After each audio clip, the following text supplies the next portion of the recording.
ಪ್ರಿಯರೇ, ಯೇಸುವಿನ ನಾಮದಲ್ಲಿ ಈ ಬೆಳಗಿನ ಜಾವದಲ್ಲಿ ನಿಮ್ಮನ್ನು ಸ್ವಾಗತಿಸ್ತೇನೆ. ಈ ಬೆಳಗಿನ ಜಾವದ ವಾಕ್ಯವನ್ನು ನಾನು ನಿಮಗೆ ಹೇಳಕ್ಕೆ ಇಷ್ಟಪಡುವನಾಗಿದ್ದೀನಿ. ಅದೇನೆಂದರೆ, ಯೋಹನ್ನ ಬರೆದ ಸುವಾರ್ತೆ 14ನೇ ಅಧ್ಯಾಯ 27ನೇ ವಾಕ್ಯದಲ್ಲಿ ಹೀಗೆ ಯೇಸು ಸ್ವಾಮಿ ಹೇಳಿದ್ದಾನೆ, ಈ ಲೋಕ ಕೊಡುವ ಶಾಂತಿ ನಿಮಗೆ ನಾನು ಕೊಡುವುದಿಲ್ಲ, ನನ್ನ ಶಾಂತಿ ಇಲ್ಲಿ ಬಿಟ್ಟು ಹೋಗ್ತಾ ಇದ್ದೇನೆ ಅಂತ ಯೇಸು ಹೇಳಿದ್ದಾನೆ. ಪ್ರಿಯರೇ, ಇವತ್ತು ಅನೇಕ ಲೋಕದಲ್ಲಿ ನಾವು ನೋಡುವಾಗ ಅನೇಕ ಜನರು ಅಸಮಾಧಾನದಲ್ಲಿ ಇದ್ದಾರೆ. ಮನೆಯಲ್ಲಿ ಇದ್ದರೂ ಅಸಮಾಧಾನ, ಕೆಲಸದಲ್ಲಿ ಇದ್ದರೂ ಅಸಮಾಧಾನ, ಎಲ್ಲಾದರೂ ಇರಲಿ ಅವರು ಅಸಮಾಧಾನದಲ್ಲಿ ಇದ್ದಾರೆ. ಮತ್ತು ಬೈಬಲಲ್ಲಿ ಹೀಗೆ ಬರೆಯಲ್ಪಟ್ಟಿದೆ, ಯೇಸುವೇ ಸಮಾಧಾನ ಆಗಿದ್ದಾನಂತೆ ಬೈಬಲಲ್ಲಿ ಬರೆಯಲ್ಪಟ್ಟಿದೆ. ಇವತ್ತು ಪ್ರಿಯರೇ, ಅನೇಕ ಜನರಿಗೆ ಸಮಾಧಾನ ಅಂಬೋದು ಗೊತ್ತಿಲ್ಲ. ಆದರೆ ಸಮಾಧಾನ ಅದು ಯೋಗ ಮಾಡೋದರಿಂದ ಮತ್ತು ಧ್ಯಾನ ಮಾಡೋದರಿಂದ ಈ ಸಮಾಧಾನ ಬರುವುದಿಲ್ಲ. ಆದರೆ ಬೈಬಲ್ ಹೇಳುತ್ತದೆ ಯೇಸುವೇ ಸಮಾಧಾನ ಆಗಿದ್ದಾನಂತೆ. ಪ್ರಿಯರೇ, ಇವತ್ತು ಅನೇಕ ಜನರಿಗೆ ಹಣ ಇದೆ, ಅಂತಸ್ತು ಇದೆ, ಎಲ್ಲವೂ ಕೂಡ ಇದೆ, ಆದರೆ ಸಮಾಧಾನ ಇಲ್ಲ. ಅವರಿಗೆ ರಾತ್ರಿ ನಿದ್ರೆ ಹತ್ತುವುದಿಲ್ಲ, ಯಾಕಂದರೆ ಅವರಿಗೆ ಸಮಾಧಾನ ಇರುವುದಿಲ್ಲ.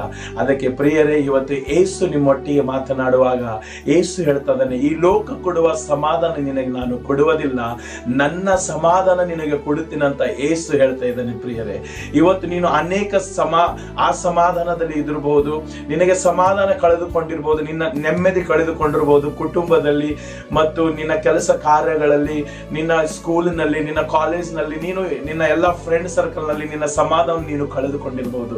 ಆದರೆ ನೀನು ಎಲ್ಲಾದರೂ ಇರು, ಆದರೆ ಯೇಸುವನ್ನು ನೀನು ಕೂಗುವಾಗ ಯೇಸುವೇ ಸಮಾಧಾನ ಆಗಿದ್ದಾನೆ. ಪ್ರಿಯರೇ, ಯೇಸು ಹೇಳ್ತಾ ಇದ್ದಾನೆ, ಯೋಹನ್ನ 14:27 ಹೀಗೆ ಹೇಳ್ತಾ ಇದ್ದಾನೆ, ನಾನು ನಿಮಗೆ ಶಾಂತಿಯನ್ನು ಬಿಟ್ಟು ಹೋಗ್ತಾ ಇದ್ದೇನೆ, ಅದು ಈ ಲೋಕ ಕೊಡುವ ಸಮಾಧಾನ ಶಾಂತಿ ಅಲ್ಲ, ನನ್ನ ಶಾಂತಿ ನಿಮಗೆ ಬಿಟ್ಟು ಹೋಗ್ತಾ ಇದ್ದೇನೆ.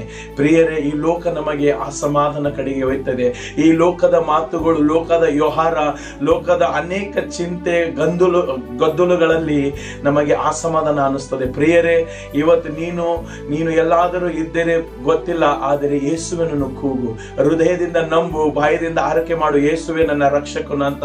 ಯೇಸು ನೀನು ನಂಬುವಾಗ ಆ ಸಮಾಧಾನ ನಿನ್ನ ಹೃದಯದಲ್ಲಿ ಬರುತ್ತದೆ. ಪ್ರಿಯರೇ, ನೀನು ಅನೇಕ ಆಸ್ತಿ ಅಂತಸ್ತು ಗಳಿಸಿದಿರಬಹುದು, ಆದರೆ ನಿನ್ನ ಹೃದಯದಲ್ಲಿ ಸಮಾಧಾನ ನೆಮ್ಮದಿ ಇಲ್ಲದರೆ ಆ ಆಸ್ತಿಯನ್ನು ಎಲ್ಲವೂ ವ್ಯರ್ಥ ಅಂತ ಬೈಬಲ್ ಹೇಳುತ್ತದೆ. ಬೈಬಲ್ ಹೀಗೆ ಇನ್ನೊಂದು ಕಡೆಗೆ ಹೀಗೆ ಹೇಳುತ್ತದೆ ಬೈಬಲ್ ಅಲ್ಲಿ, ಲೋಕವನ್ನು ಸಂಪಾದಿಸಿಕೊಂಡರೆ ನಿನ್ನ ಪ್ರಾಣವನ್ನು ನಷ್ಟಪಟ್ಟರೆ ಏನು ಲಾಭ ಅಂತ. ನೀನು ಎಲ್ಲವನ್ನು ಸಂಪಾದಿಸಿಕೊಂಡಿದೆ, ಆದರೆ ನಿನ್ನ ಹೃದಯದಲ್ಲಿ ಯೇಸುವಿನ ಸಮಾಧಾನ ಇಲ್ಲದಿದ್ದರೆ ಅದು ಎಲ್ಲವೂ ವ್ಯರ್ಥ. ನಿನ್ನಲ್ಲಿ ಎಲ್ಲವೂ ಇದ್ದಿರಬಹುದು, ಆದರೆ ಯೇಸು ಎಲ್ಲಿ ಇರೋದಿಲ್ಲ ಅಲ್ಲಿ ಸಮಾಧಾನ ಇರಲ್ಲ. ಪ್ರಿಯರೇ, ಇವತ್ತು ನೀವು ಯಾರಾದರೂ ಇರಬಹುದು, ಎಲ್ಲಾದರೂ ಇರಬಹುದು, ಆ ಯೇಸುವನ್ನು ಕೂಗ್ರಿ, ಆ ಯೇಸುವೇ ಸಮಾಧಾನನಾಗಿದ್ದಾನೆ, ಸಮಾಧಾನದ ತಂದೆ ಆಗಿದ್ದಾನೆ ಆತನು. ಆ ಸಮಾಧಾನ, ನಿನ್ನ ಮನೆಯಲ್ಲಿ ಸಮಾಧಾನ ಕೊಳ್ಳಕ್ಕೆ ಆತನು ಶಕ್ತಿ ಉಳ್ಳವನಾಗಿದ್ದಾನೆ. ನಿನ್ನ ಕೆಲಸ ಕಾರ್ಯಗಳಲ್ಲಿ ಸಮಾಧಾನ ಕೊಳ್ಳಕ್ಕೆ ಯೇಸು ಶಕ್ತ ಉಳ್ಳವನಾಗಿದ್ದಾನೆ. ನಿನ್ನ ಮಕ್ಕಳದ ಜೀವಿತದಲ್ಲಿ ಸಮಾಧಾನ ಕೊಳ್ಳಕ್ಕೆ ಯೇಸು ಶಕ್ತನಾಗಿದ್ದಾನೆ.